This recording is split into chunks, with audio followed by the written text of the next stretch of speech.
Hi friends, இன்னைக்கு நாம இந்த வீடியோவில் விநாயகப் பெருமானுக்கு இந்த ஒரே ஒரு தீபம் ஏற்றுறனால நம்மளோட எவ்வளோ கடன் இருந்தாலும் அடைபடுங்கிறத பற்றி தான் பார்க்க போகிறோம்.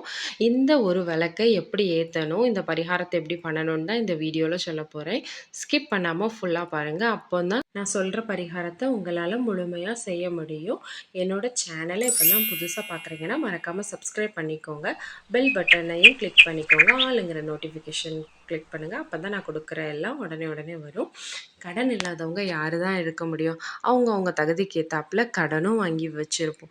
அந்த கடனை எப்படி வட்டி மட்டும்தான் கட்டிகிட்டே இருப்போம். அசல் கட்ட முடியலேன்னு அப்படி எவ்வளவோ கஷ்டத்தில் இருக்கவங்க இந்த ஒரே ஒரு விளக்கு இதுக்கு எவ்வளோ கஷ்டப்பட வேண்டிய அவசியமே இல்லை.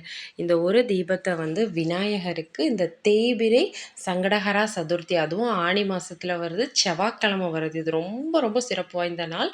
இது என்னைக்கு வருதுன்னா 25/6/2024 நாளை கழிச்சு தான் வருது. செவ்வாய்க்கிழமைனால தவறவே விட்டுறாதீங்க. இந்த ஒரு எளிமையான பரிகாரம் பண்ணுறதுனால நம்மளோட கடன் நல்லா அடையும். அதுக்கு நம்பிக்கை மட்டும் இருந்தால் போதும். நம்பிக்கையோடு போடுங்க, உங்கள் கடன் அடையும். நீங்களே சொல்லுவீங்க. விநாயகருக்கு எவ்வளோ விரதம் இருந்தாலும் இந்த சங்கடஹரா சதுர்த்தி விரதம் ரொம்பவே முக்கியமானது.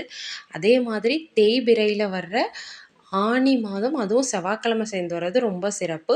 அன்னைக்கு விநாயகருக்கு அருகம்புல்லால் அர்ச்சனை பண்ணுறது, அருகம்புல்ல மாலை வாங்கி போடுறது ரொம்பவே சிறப்பு.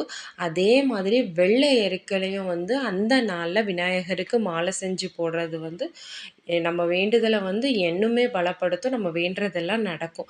இதுக்கு என்ன பரிகாரம்னா, இந்த அச்சு வெல்லத்தில் விளக்கேற்றணும். இதுதான் இந்த நாளுடைய சிறப்பு. இந்த அச்சு வெல்லம் எப்படி இனிக்குமோ அதே மாதிரி நம்ம இந்த பரிகாரம் பண்ணும்போது நம்மளோட வாழ்க்கையும் அதுக்கப்புறம் இனிமையாக இருக்கும். அச்சு வெல்லம் எடுத்து அதில் அந்த மேலே கொஞ்சம் பள்ளம் மாதிரி இருக்கும்ல, அந்த இடத்துல கொஞ்சமாக பசு நெய்யை விட்டு திரி போட்டு விளக்கேற்றணும். 5 நிமிஷம் எரிஞ்சாலும் போதும்.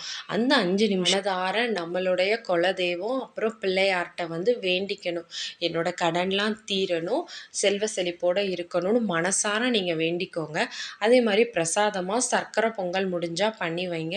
இல்லைன்னா வேண்டாம், அவளும் ஒரு அச்சு வெல்ல பீஸையும் எடுத்து வச்சு சாமி கும்பிடுங்க. நம்ம என்ன வைக்கிறோங்கிறது முக்கியம் இல்லை, மனசார அவர்கிட்ட வேண்டணும். அப்போ தான் அந்த வேண்டுதல் நடக்கும். கடன் தீரணும், கஷ்டங்கள் தீரணும்னு நினைக்கிறவங்க இந்த தேய்பிரையில் வர்ற சங்கடஹர சதுர்த்தி நாட்களில் வழிபடுறது ரொம்பவே சிறப்பு. அந்த நாளில் நான் சொன்ன இந்த எளிமையான பரிகாரத்தை பண்ணி நீங்கள் வழிபடுங்க.